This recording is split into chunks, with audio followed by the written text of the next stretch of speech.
nandito kami ngayon kung saan matatagpuan ang nag-iisang bahay sa gitna mismo ng bundok. Ang bahay na ito ay tinatawag na the only one house in the mountain. Ang bahay na ito ay dahil sa katagalan ay makikita na ang sobrang kalumaan. Kaya naman pagpasyahan namin na dito kami mag-overnight challenge. At dahil daw dito mismo sa bahay na ito ay puno ng maraming kwento patungkol sa mga kababalaghan.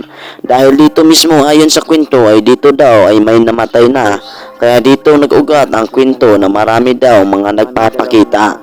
Kaya ngayong gabi ay samahan nyo kami sa pwede pang mga mangyayari. Vlog na ginawa ko na Dahil nga nakarating na rin kami dito mismo ay sinimulan na namin ang mga dapat naming gawin. talagang papunta pa lang kami, talagang lahat ng balahibo namin ay tumatayo na.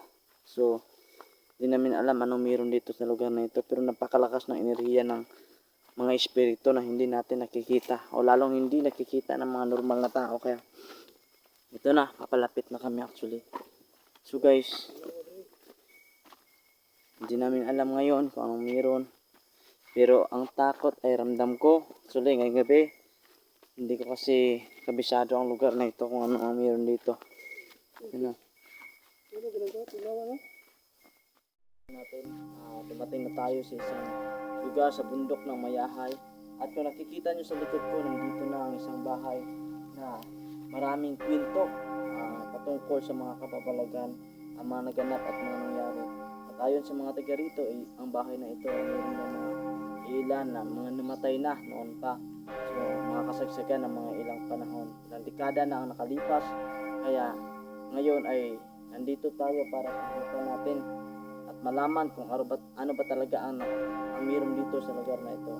Kaya ngayong gabi ay dito tayo mag-overnight challenge. Lahat ay ating i-explore ang lugar na ito. At siyempre sa loob ng bahay na yan, pasukin natin yan mamaya. So let's go! Sa unang paglilibot namin ay halos sa sobrang dilim ay nagdagdag ito ng takot sa amin dahil tila ba maraming mga matang nakatingin. Saan sudlon? Sa puntong ito ay wala pa kaming mga napansin at nakita man lang, pero nung inedit ko na ang video tila pala ay may tumatayo na nakaambang sa amin na para bang hindi kami welcome sa bahay na ito.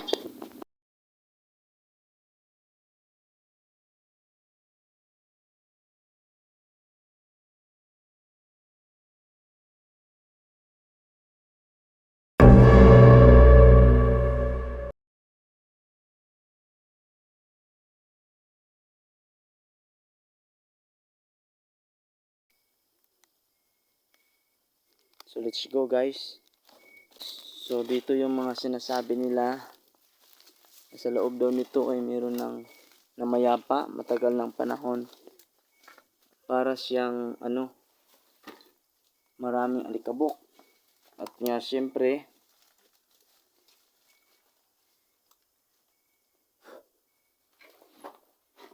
na alam kung ano nandito, no? Pagpasok namin sa bahay ay nagbigay ito agad ng tanong sa amin kung bakit ba maitim ang mga paligid na tila ba parang galing lang sa sunog. So guys, meron pang mga At kung makikita nyo ang bawat paligid ay halos lahat ay maitim na para bang marka ng apoy. kaya so yun guys, kung nakikita ninyo para siyang galing sa nasunog mismo na lugar. Kaya subukan nating buksan. Di siya maabrihan. Pwede kayo na siguro ni. Bukti ba sa kuan din, no? Ako. At habang in-explore namin ang lugar ay bigla na lang nagsiktakbuhan ang lahat dahil sa kanilang nakita at dahil nga curious ako sa nakita nila ay ni-review namin ang video.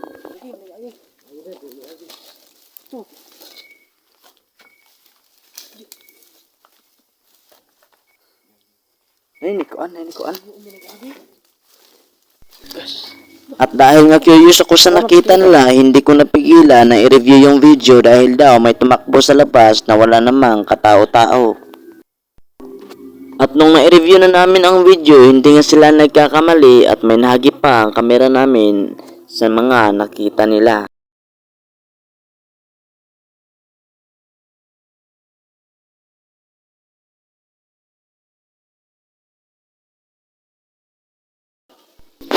Ito pala ang naging dahilan ng kanilang pagtakbo kaya't bakit natakot sila. Sa oras na yon ay nagdadalawang isip kami kung magpatuloy pa ba kami o hindi. So yun guys, Pero dahil gusto naming tapusin ito ay nagpatuloy kami sa pag-explore sa lugar nang hindi namin inaasahan. tao nasa likod ng bahay. Kaya papasok na sana kami sa loob kaso lang yung iba nakakaramdam ng paghihilo. Tila ba lahat ng umaapak dito siguro hindi kami nakahingi ng para kaming hinihilo lahat.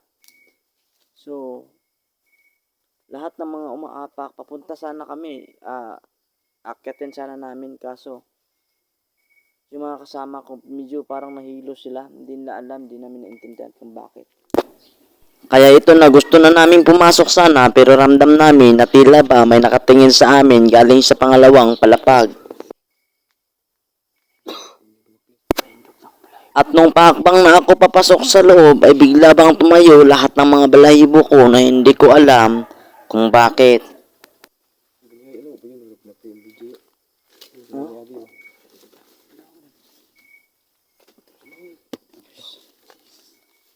Yes.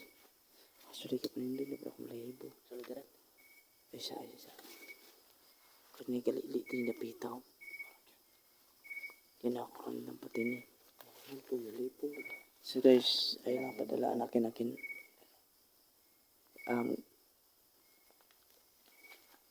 Ba't ni tao wala ka sa sulod? No. Sa puntong ito ay rinig namin ang kalabog galing sa itaas ng palapag kung saan kadalasan nakikita ng mga taga rito ang babae raw na tumatayo sa bintana. Guys, parang mahirap pasukin ang bahay na to kasi hindi namin alam kung anong nasa loob eh. Pero kapag gumaapa kami parang may tumitingin sa amin. Yan, parang may tumitingin sa pandaron. Yan. Kasi hindi namin alam kasi yung lakas ng kutob namin. Pero kung anong meron dito. Guys, so iwan namin bakit may mga damit sa lugar na ito. Actually, nasa second floor tayo. Sa first floor pa tayo. Hindi pa tayo nakaapak sa second floor. Sa puntong ito ay may isang bagay na hindi namin inasahang mangyari. At tila ba hindi lang kami ang narito. Merong mga tunog sa taas. Hindi namin alam kung ano ba talagang meron doon.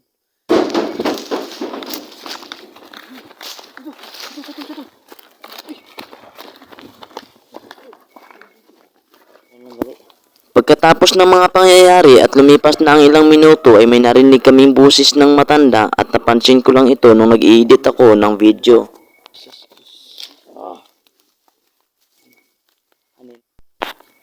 Para bang busis ng matanda na namatay sa bahay na ito dati.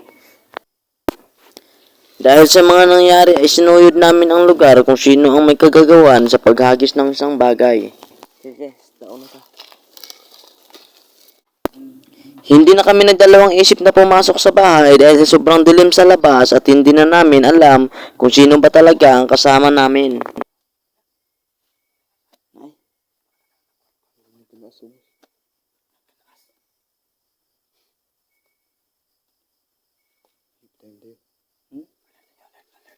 Alert ka mo.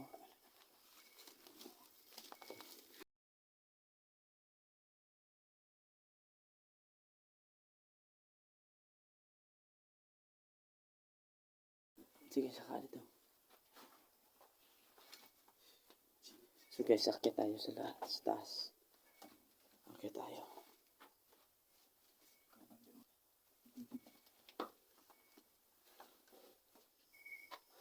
This time, ito pa lang yung simula. Meron na agad kami nararamdaman ng mga kakaiba. Kaya, pwede siguro dito muna tayo dito tayo maglalapag na kung ano.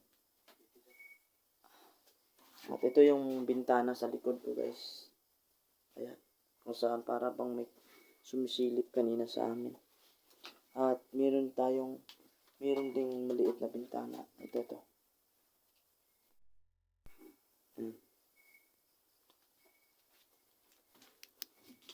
So, this is what we do.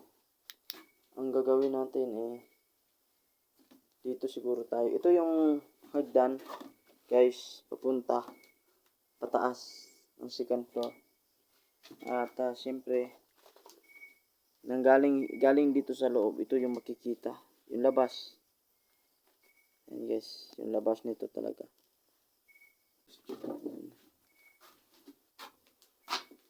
Dito mismo kanina guys, parang may nagdadabog na kung ano. So hindi natin alam kung anong meron dito. Pero isa ang pagkakaalam ko, hindi maganda sa lugar na ito. Abrido na siya.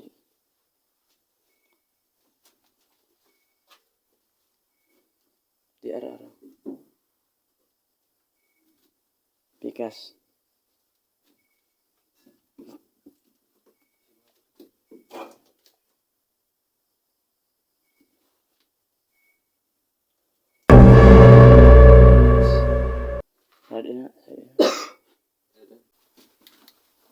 So guys, dito sa taas kami ngayon.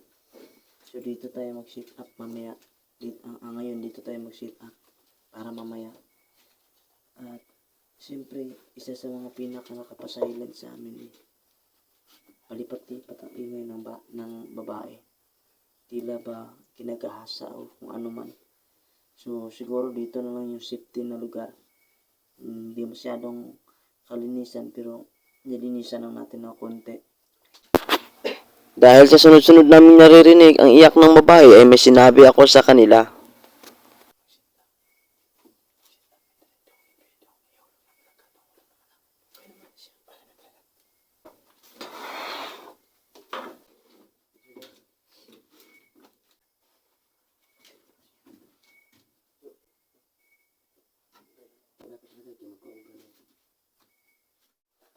Dahil hindi pa mawala sa amin ang boses ng pag-iyak ng babae ay nanatili muna kami sa loob na kung saan ay hindi kami ganoon makapag-explore dahil sa pagmamasid. Dahil ang boses ng babae ay palipat-lipat sa bawat sulok ng bahay.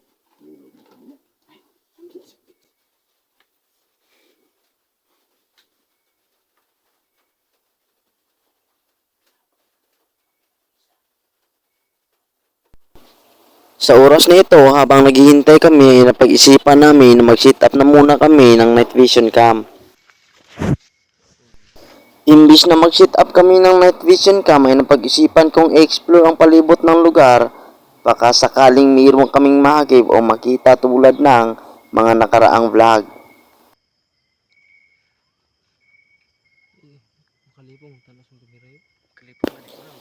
Habang nililibot namin ang lugar at naka-zoom ang cam namin ay kapansin-pansin ang bigla ang pagsilip at kita talaga ang figure sa kamera ng dalawang mata.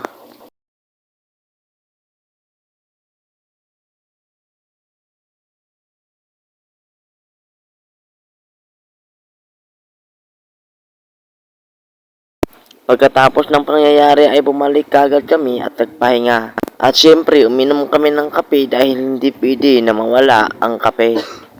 Dahil nga malamig sa labas ay napag-isipan namin magpahinga na muna habang hinihintay namin ang pagpatak ng 3 AM.